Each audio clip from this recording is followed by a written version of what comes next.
నమస్కారం. రావినతుల భక్తి ఛానల్‌కి స్వాగతం. ప్రతి నెల గ్రహస్థితులు ఎలా ఉంటున్నాయి? వాటికి ఎలాంటి పరిహారాలు చేయాలి? అనేది మనకు అమ్మ క్లుప్తంగా వివరిస్తున్నారు. మనం వాటిని బాగా పాటించి మన మార్గం సుగమం చేసుకుంటున్నామని నేను అనుకుంటున్నాను. అలాగే ఈ నెల గ్రహస్థితులు ఎలా ఉండబోతున్నాయి? వాటికి ఎలాంటి పరిహారాలు చేయాలి అనేది అమ్మనడిగి మరిన్ని విషయాలు తెలుసుకుందాం. అమ్మ నమస్కారం. నమస్కారం అండి. అమ్మ ఇప్పుడు సెప్టెంబర్ నెలలో గ్రహస్థితులు ఎలా ఉండబోతున్నాయి?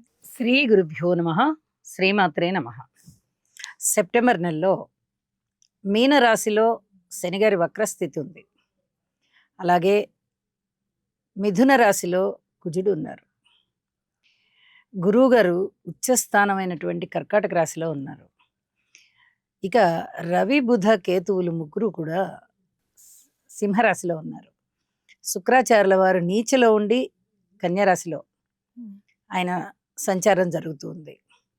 ఇక రాహు వచ్చేసి కుంభరాశిలో ఉన్నారు. చంద్రుని యొక్క స్థితి మేషరాశిలో ఉంటుంది. సెప్టెంబర్ మొదటి వారం రోజున ఈ రకమైనటువంటి గ్రహస్థితులు ఉంటూ ఉండగా సెప్టెంబర్ నెల ఆఖరు వచ్చేటప్పటికి మాసాంతానికి వచ్చేటప్పటికి రవి గారు కన్యారాశిలోకి వచ్చారు. అలాగే కుజుడు గురువుతో కలిసి కర్కాటక రాశిలోకి వచ్చారు. ఇక శుక్ర బుధులు ఇద్దరూ కూడా తులారాశిలో ఉన్నారు. రాహువు కుంభరాశిలోనే ఉన్నారు. శనిగారు మీనరాశిలోనే ఉన్నారు.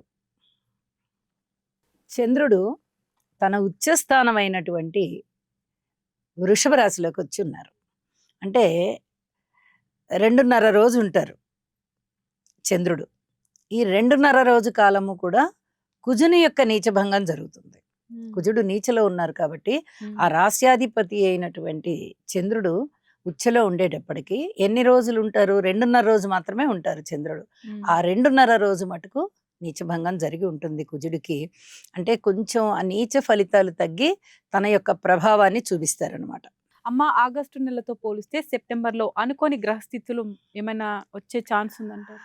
ఉన్నాయండి. ప్రతి నెల కూడా ఏ నెల కానెలే గ్రహస్థితులు మారిపోతూ ఉంటాయి. అలాగే ఎప్పుడు ఫలితాలు అప్పుడే, అప్పుడున్న ఫలితాలే ఉంటాయని చెప్పడానికి రాదు. ఎందుకంటే రాశిలో గ్రహం సంచరిస్తూ వెళ్తున్నప్పుడు నక్షత్రంలో 1వ పాదంలో కొన్నాళ్ళు సంచరిస్తుంది, 2వ పాదంలో కొన్నాళ్ళు సంచరిస్తుంది. ఇట్లాగా 4 పాదాల్లోనూ గ్రహం సంచరిస్తూ తన డిగ్రీలు మారుతూ ఉంటాయి, గ్రహాల దృష్టులు మారుతూ ఉంటాయి. కాబట్టి అంటే దృష్టి ఫలితాలు అలాగే ఉన్నప్పటికీ కూడా ఈ పాదాలలో సంచరిస్తూ ఉన్నప్పుడు మార్పు కారణం చేత, ఆ దృష్టి ఫలితాల మార్పు కారణం చేత మార్పు ఖచ్చితంగా ఉంటుంది. ఇప్పుడు ఈ నెల ప్రారంభంలో శనిగారి దృష్టి శుక్రాచార్యుల వారి మీద ఉంది, కుజుని దృష్టి శుక్రాచార్యుల వారి మీద ఉంది. అసలు ఇది ఎంత మాత్రము బాగుండేటటువంటి గ్రహస్థితి కాదు. చాలా చాలా దారుణమైనటువంటి పరిస్థితులు ఉండడానికి అవకాశం ఉన్నాయి ప్రతి వారికి కూడా.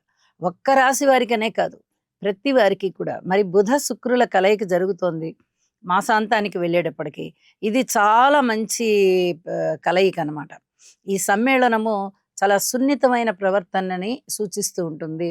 అలాగే ఉత్తమమైనటువంటి వ్యాపారాలు, అంటే వ్యాపార విలువలు అన్నమాట. వ్యాపారాలన్నీ కూడా ఉత్తమమైనవే. ఆ ఎటువంటి వ్యాపారంలో అయినా కూడా కొన్ని విలువల్ని పాటించుకుంటూ వెళ్ళేది కనిపిస్తుంది. ఇది చాలా స్పష్టంగా కనిపిస్తూ ఉంటుంది. అలాగే గురువు గారు ఉచ్చస్థానంలో ఉన్నారు. చాలా పెద్ద ఫలితం దీనివల్ల. ఒక పక్క శుక్రాచార్యుల వారి మీద ఉంటున్న కారణం చేత ఎంత బ్యాడ్ ఎఫెక్ట్స్ ఉండాలో అంత బ్యాడ్ ఎఫెక్ట్స్ ఉంటున్నట్టుగానే గురువుగారు ఉచ్చలో ఉన్న ఫలితం కారణం చేత చాలా అద్భుతమైన ఫలితాలు ఉంటాయి.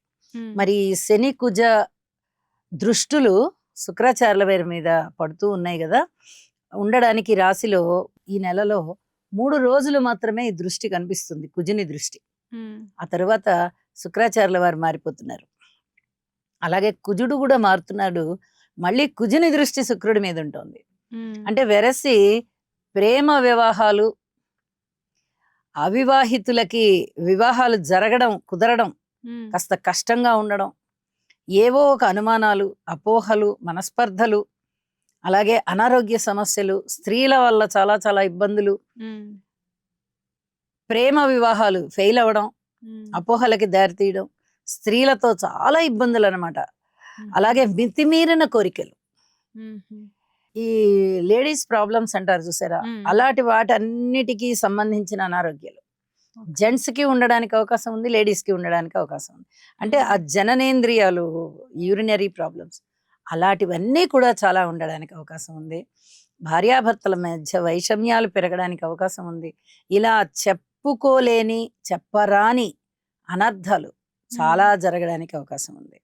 మరి గురువు గారు ఉచ్చెలో ఉన్నారు కదా, అంటే మనము చేసుకునే జపతపాల వల్ల చాలా చక్కటి ఫలితాలు ఉంటాయి. మనం ఒక చిన్న ఉదాహరణ చెప్పుకోవాలి ఇక్కడ. అన్నీ ఉన్న సామెత ఉంది కదా మనకి, అలాగే అన్నీ ఉంటాయి, అది అనుభవిస్తామా అనుభవించమా అనేది ఆ పరస్పరం రెండు విధాలుగా. గోడ మీద ఉన్నటువంటి పిల్లి ఇటు దూకుతుందా అటు దూకుతుందా అంటే ఎవరు చెప్పగలుగుతారు? అలాగా అంటే జ్యోతిష శాస్త్రం కరెక్ట్ గానే చెప్తుంది, మనము ఊహించలేం. అలాంటి పరిస్థితి అన్నమాట. ఇటువైపు గురువు గారు చాలా అద్భుతమైన ఫలితాలు, అటువైపు శని కుజ శుక్రులు సరైన ఫలితాలు కాదు. 3 గ్రహాల ఫలితాలు బాగాలేదు కాబట్టి కొంచెం బ్యాడ్ ఫలితాలే ఎక్కువ ఉంటాయి, దుష్ట ఫలితాలకే ఎక్కువగా అవకాశం ఉంది అని మనం ఊహించాలి. అలాగే పరిహారాలు కూడా ఎక్కువగా చేసుకోవాలి. అమ్మ, ఇప్పుడు గ్రహస్థితులు ఇలా ఉన్నాయి, ఓకే. మరి సెప్టెంబర్ నెలలో రాశి ఫలాలు ఎలా ఉండబోతుంది? మేషరాశి వారికి అయితే చాలా వరకు జాగ్రత్తగా ఉండవలసినటువంటి కాలమే. వాళ్ళకి అర్ధాష్టమంలో గురుగారు ఉన్నారు, వ్యయస్థానంలో శని గారు ఉన్నారు. ఈ రెండు కూడా అంత అనుకూలమైనటువంటి ఫలితాలు కాదు. ఏలినాటి శని జరుగుతోంది, శని గారికి దుష్ట ఫలితాలు ఉంటాయి, శని గారు ఇచ్చే ఫలితాలు. మరి గురుబలం ఉందా? లేదు. కేతు బలం ఉందా? లేదు. ఒక్క రాహు బలం మాత్రమే ఉంది. ఎలా సరిపోతుంది? ఒక్క రాహు బలమే సరిపోదు. అన్ని గ్రహాలలో కనీసం ఒక 50%, 9 గ్రహాల్లో ఒక 4 గ్రహాలు 5 గ్రహాలు బాగున్నా కూడా మనకి మనిషి మనుగడకి ఇబ్బంది లేకుండా వెళ్ళిపోతుంది. దానికి తోడు ఈ శని కుజ శుక్రాచార్యుల వారి దృష్టిలు ఉండడము, ఏలినాటి శని జరుగుతూ ఉండడము, ఇటు పక్కనేమో గురుబలం లేకపోవడము, ఇలాంటి వాటి వల్ల తప్పనిసరిగా పరిహారాలు చేసుకోవాల్సిందే. గురువుల్ని సేవించడము, గురువుల ఆశ్రమాలకు వెళ్ళి ఆశ్రమ సేవ చేయడము, ఆలయానికి వెళ్ళడము, ఆలయంలో సేవ చేయడము, ఆలయ దర్శనం చేసుకోవడము, చేతనైనంత దాన ధర్మాలు, పండ్లు గాని కూరగాయలు గాని ఆహార పదార్థాలు ఏవైనా అలాంటివి చేతనైనంత దానం చేయడము, ఇలాంటివన్నీ చేస్తే చాలా చాలా మంచిది. ముఖ్యంగా కుటుంబానికి సంబంధించి చాలా వరకు శ్రద్ధ తీసుకోవాలి. కుటుంబానికి సంబంధించి, వివాహానికి సంబంధించి, వైవాహిక జీవితానికి సంబంధించి మంచి సంబంధం కుదరడం కూడా కష్టం అవుతుంది ఈ నెలలో. చాలా జాగ్రత్తగా వీళ్ళు సంబంధాన్ని ఎంచుకోవాలన్నమాట. అన్ని బానే ఉన్నాయి కదా అని చెప్పి కుటుంబ నేపథ్యం తెలుసుకోకుండా, అమ్మాయి గుణగణాలు చూసుకోకుండా, పైన చూసుకుని అన్ని బాగున్నాయిలే అనుకుంటే కొన్ని ఇబ్బందులు ఉండడానికి అవకాశం ఉంది. అలాగే ప్రేమ వివాహాలు ఫెయిల్ అవడానికి చాలా అవకాశం ఉందండి. ఇది చెప్పలేనంత బాధ కలిగించే అంశం అన్నమాట. కాబట్టి ప్రతి వాళ్ళు చాలా చాలా జాగ్రత్తగా ఉండవలసినటువంటి అంశాలు చాలా ఉన్నాయి. కాబట్టి తప్పనిసరిగా పరిహారాలు చేసుకోవాల్సిందిగా సూచన చేస్తున్నాను. ఎటువంటి పరిహారాలు చేసుకోవాలి? ఏలినాటి శని ప్రభావం ఉంది కాబట్టి శని గారికి చేసుకోవాలి. స్తోత్ర పారాయణాలు చదువుకోవడము, అలాగే తైలాభిషేకం చేసుకోవడము, నల్ల నువ్వులు దానం చేయడము, నల్ల వస్త్రాలు దానం చేయడము, ఇలాంటివి చాలా చాలా మంచిది అని చెప్పి తెలియజేస్తున్నానండి. అలాగే గురు బలాన్ని పెంచుకోవడం కోసం ఇప్పుడు చెప్పినట్టుగా ఆలయ సేవ, ఆశ్రమ సేవ ఇలాంటివి చేయడము, నవగ్రహ స్తోత్ర పారాయణాలు చేసుకోవడము, స్త్రీలతో అతి జాగ్రత్తగా ఉండడము చేస్తే చాలా మంచిది. దీనితో పాటు ధనం వచ్చేటటువంటి అంశము, కాస్త మానసికంగా సంతృప్తి కలిగించే అంశాలు కూడా ఉన్నాయి. తృతీయ స్థానంలో ఉన్నటువంటి కుజుని వల్ల ధైర్య సాహసాలు పెరుగుతూ ఉంటాయి, మంచి ఆలోచనలు వస్తూ ఉంటాయి. అలాగే ఏకాదశంలో ఉన్నటువంటి రాహు గారి వల్ల ధన లాభాలు ఉన్నాయి. ఇవన్నీ కొంచెం ఆత్మసంతృప్తి కలిగించే విషయాలే అయినప్పటికీ చెప్పుకోదగ్గ దుష్ట ఫలితాలు ఉన్నాయి. కాబట్టి గురువుని ఆశ్రయించుకొని జీవితాన్ని సంతోషమయం చేసుకోవాల్సిందిగా సూచన చేస్తాను నేనైతే. అమ్మ, సెప్టెంబర్ నెలలో గ్రహస్థితులు ఎలా ఉంటున్నాయి, ఏ రాశి వారు ఎలాంటి పరిహారాలు చేస్తే బాగుంటుంది అనేది మాకు చక్కగా అర్థమయ్యేలాగా చెప్పారు. ధన్యవాదాలమ్మా. ధన్యవాదాలు. సో మీరందరూ ఈ పరిహారాల్ని చక్కగా పాటిస్తూ మీ మార్గాన్ని సుగమం చేసుకోవాలని మనస్ఫూర్తిగా కోరుకుంటున్నాను. అలాగే ఇలాంటి మరిన్ని వీడియోస్ కోసం మా ఛానల్ని సబ్స్క్రైబ్ చేసుకోండి, లైక్ చేయండి, షేర్ చేయండి. Thank you.